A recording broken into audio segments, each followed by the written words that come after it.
నేను ఇప్పుడు fish fry చేస్తున్నానండి. చేపల వేపుడు. ఆయిల్ పెట్టుకున్నానండి, స్టవ్ మీద ఆయిల్లో పెట్టేస్తాను.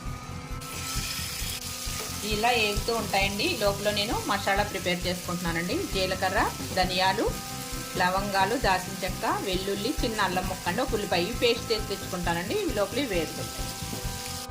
ఇదిగండి ముక్కలు ఏగిపోయాయండి. చేప ముక్కలు నేను తీసేస్తున్నాను.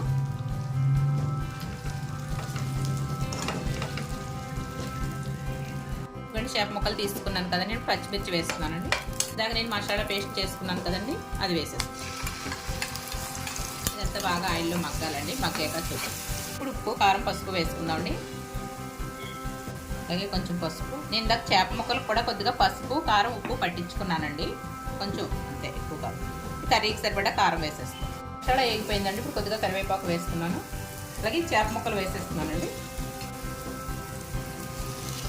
ఫైనల్కి వచ్చింది. ఇప్పుడు కొద్దిగా గరం మసాలా వేస్తున్నానండి నేను, కొంచెం. అంతేనండి, ఇంకా చేప ముక్కలు ఫ్రై రెడీ అండి. చేప ముక్కలు ఫ్రై కనుక మీకు నచ్చినట్లయితే నా ఛానల్కి ఒక లైక్ చేయండి, సబ్స్క్రైబ్ చేసుకోండి. Okay friends, bye.